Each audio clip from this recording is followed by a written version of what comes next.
আজ আমি যে বিষয়টা নিয়ে বলবো সেটা হচ্ছে ফিউল জেটিসনিং বা ডাম্পিং কেন করা হয় জরুরি অবতরণের জন্য। এ বিষয়ে আমি কিছুটা বলবো।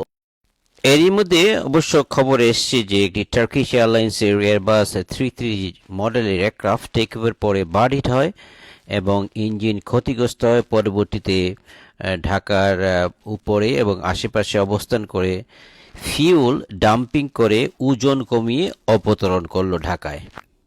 আমাকে আবার অনেকে লিখেন যে স্যার, প্রতিটা ফ্লাইটে এয়ারক্রাফট থেকে জ্বালানি ফেলে দিয়ে কেন অবতরণ করে? আসলে প্রতি ফ্লাইটে জ্বালানি ফেলে দিয়ে অবতরণ করে না, কারণ জ্বালানি মূল্যবান। এয়ারক্রাফটের জন্য এই জ্বালানিটা এমনভাবে দেওয়া হয় যাতে ওজন কম থাকে এবং বেশিরভাগ যাত্রী নিতে পারে, কার্গো নিতে পারে। এটি হচ্ছে এয়ারলাইনের পদ্ধতি। বার্নিং ফিউল আর্নিং মানি, অর্থাৎ জ্বালানি খরচ করে আয় করতে হবে, কিন্তু জ্বালানি ফেলে দিবে না কোনো কিছুতেই।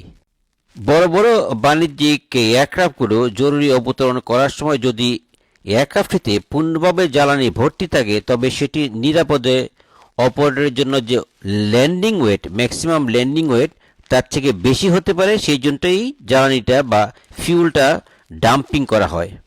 সংক্ষেপে বলা যায় যে ম্যাক্সিমাম ল্যান্ডিং ওয়েট যাতে কিছুতেই ক্রস না করে যায় এবং এয়ারক্রাফট এবং যাত্রী নিরাপত্তার জন্য জরুরি অবস্থায় দ্রুত ফিরে আসার প্রয়োজন হলে এখন দেখা যাক কত উচ্চতায় ফেলা হয়। 5,000 থেকে 6,000 ফুটের মধ্যে এই জ্বালানিটা ফেলা হয় এবং জ্বালানিটা যাতে বাষ্পে এয়ারক্রাফট থেকে এমনভাবে ফেলা হয় যাতে জ্বালানি বায়ুতে বাষ্পীভূত হয়ে যায় এবং মাটিতে পৌঁছানোর আগেই বিলীন হয়ে যায়। ঘনবসতি বা হীন বা সাগরের উপর দিয়ে উড়িয়ে যাওয়ার সময় এই কাজটি চেষ্টা হয় করার জন্য। পাইলট ইচ্ছে করলেই যে কোনো জায়গায় ফেলতে পারবে না, কারণ এটা জন্য টাওয়ারের সাথে কমিউনিকেশন করে টাওয়ারের অনুমতি নিতে হয় এবং টাওয়ারকে বলতে হয় যে কোন জায়গাতে এই ফিউল জেটিসনিংটা করবে। সব জাহাজে কি এই ফিউল জেটিসনিং সিস্টেম বা ডাম্পিং সিস্টেম আছে? এটি বেশিরভাগই বড় বড় এয়ারক্রাফটে, যেমনটি বোয়িং 747, বোয়িং 777, ড্রিমলাইনের কিছু কিছু ভার্সন, এয়ারবাস 340, এয়ারবাস 380 এবং 330 কিছু কিছু ভার্সন। আমাদের যেটা DC-10 ছিল ফিউল জেটিসনিং ছিল, তারপরে লকহিড ট্রাইস্টারেও ছিল। এইসব এয়ারক্রাফট লং হল মানে অনেক দূর পর্যন্ত যায়, 12 ঘন্টা 14 ঘন্টা এরকম। এই উড়োজাহাজের ওজন অনেক বেশি থাকে এবং তারা দীর্ঘ পথে উড়ে থাকে, তাই জরুরি অবতরণের ক্ষেত্রে ফিউল জেটিসনিং করার অবশ্যই প্রয়োজন হয়। কিছু কিছু ফাইটার যেমন F-15, F-16, A-10, KC-135, Galaxy C-170, Globemaster, তারপরে B-52 ইত্যাদি এয়ারক্রাফটেও ফিউল ডাম্পিং সিস্টেম আছে। ছোট ছোট এয়ারক্রাফট যেমন আমার ATR 72-600, তারপরে -8 Q400 এরকম, Boeing 737, Airbus A32, Embraer jets এবং বোম্বার্ডিয়ার CRJ, এইসব এয়ারক্রাফটের ফিউল জেটিসনিং সিস্টেম নাই। তাহলে তারা কিভাবে ওজন কমায়? তারা একটা নির্দিষ্ট হাইটে যায়, সেই হাইটে যাওয়ার পরে কিছুটা হোল্ড করে, অনেকে বলে হোল্ড করা মানে দাঁড়ায় থাকে না, দাঁড়ায় থাকে না অর্থাৎ হচ্ছে একটি নির্দিষ্ট স্থানে হোল্ডিং প্যাটার্ন আছে, যদি প্যাটার্ন ফলো করতে চায় প্যাটার্ন, অথবা একটা নির্দিষ্ট স্থানে ঘুরতে থাকবে এবং আস্তে আস্তে ফিউল বার্ন করতে থাকবে।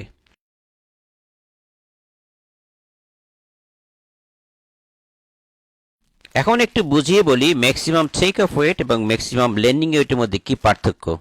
একটি বোয়িং 777-300 ER হচ্ছে এক্সটেন্ডেড রেঞ্জ, ওর ধরি এটা average maximum take off weight হচ্ছে 351 টন আর ম্যাক্সিমাম ল্যান্ডিং হচ্ছে 250 টন। অর্থাৎ সে যদি 351 টন নিয়ে টেক অফ করে তাৎক্ষণিকভাবে বার্ড হিট বা কোনো কারণে অবতরণ করতে চায়, তাহলে তাকে 251 আনতে তাকে মানে 1 লক্ষ কেজি তাকে বার্ন করতে হবে, বা সেটা 100 টন, প্রায় 2000 থেকে 2500 কেজি প্রতি মিনিটে ডাম্পিং করবে।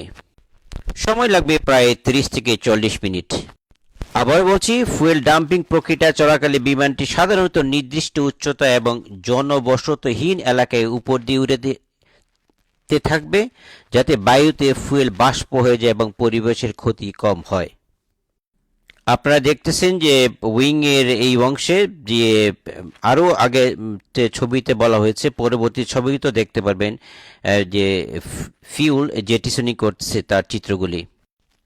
কতটুকু উচ্চতায় করা হয় আমি বলেছি 5 থেকে 10,000 ফিট, আবার কেউ কেউ বলছেন যে অনেক ক্ষেত্রে 20,000 ফিট পর্যন্ত উচ্চতায় করা হয়, যাতে ফিউল বাতাসে ভস্মীভূত হয়ে যায় এবং মাটিতে পৌঁছানোর আগেই ছড়িয়ে পড়ে।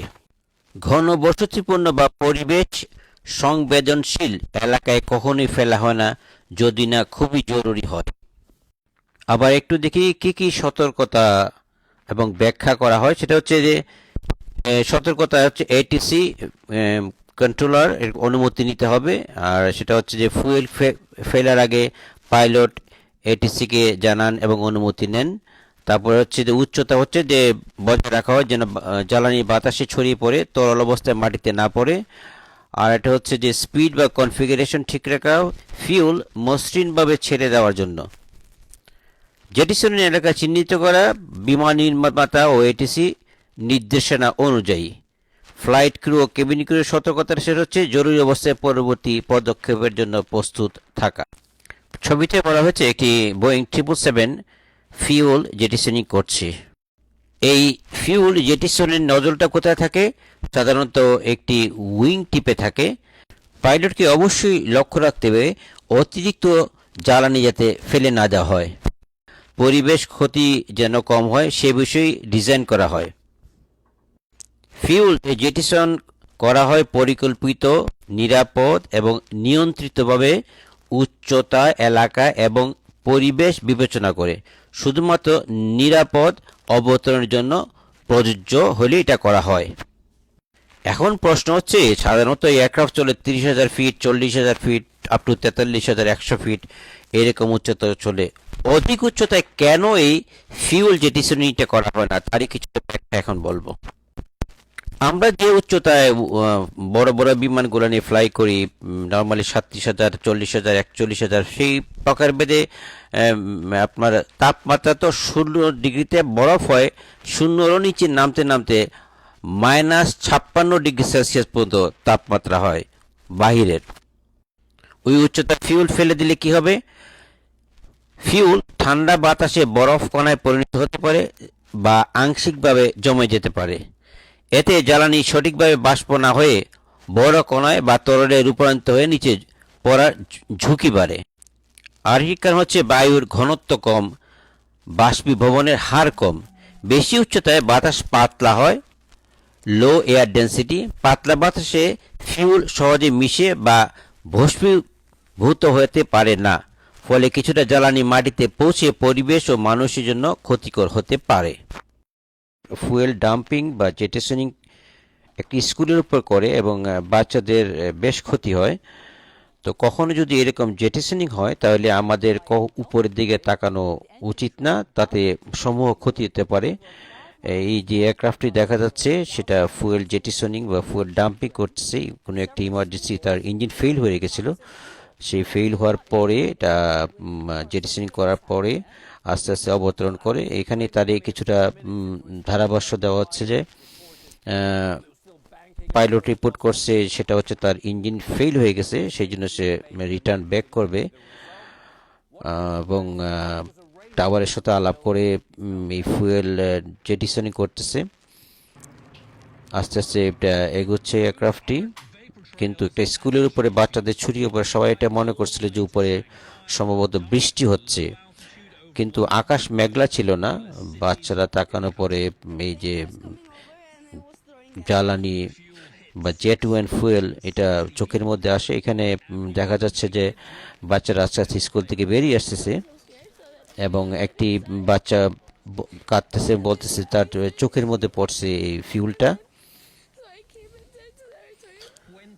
এখানে আরও বাচ্চারা বেশ অস্বস্তির মধ্যে আছে, চোখ জ্বালা করতেছে, কারো চোখের ব্যথা করতেছে।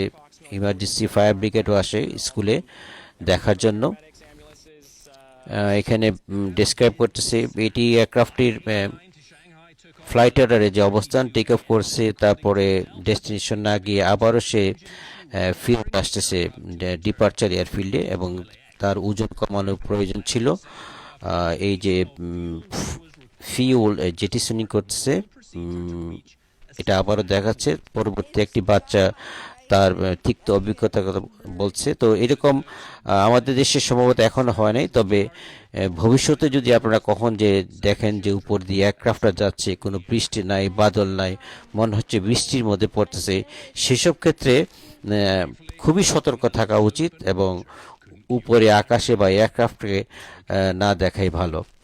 তো এখানে উনি ডিসক্রাইব করতেছে যে একটা নির্দিষ্ট এরিয়া আছে, যে এরিয়াতে এবং যে উচ্চতায় থাকে সেই উচ্চতায় ফুয়েল ডাম্পিং করতে হয়, উনি ডিসক্রাইব করছে। তো পার্শ্ববর্তী যিনি ছিলেন উনি বলতেছেন যে মানে ওনারও কোনো আইডিয়া ছিল না যে একটা নির্দিষ্ট উচ্চতায় ফুয়েল ডাম্প করতে হয়। আজ এ পর্যন্তই, ভালো থাকবেন, আল্লাহ হাফেজ।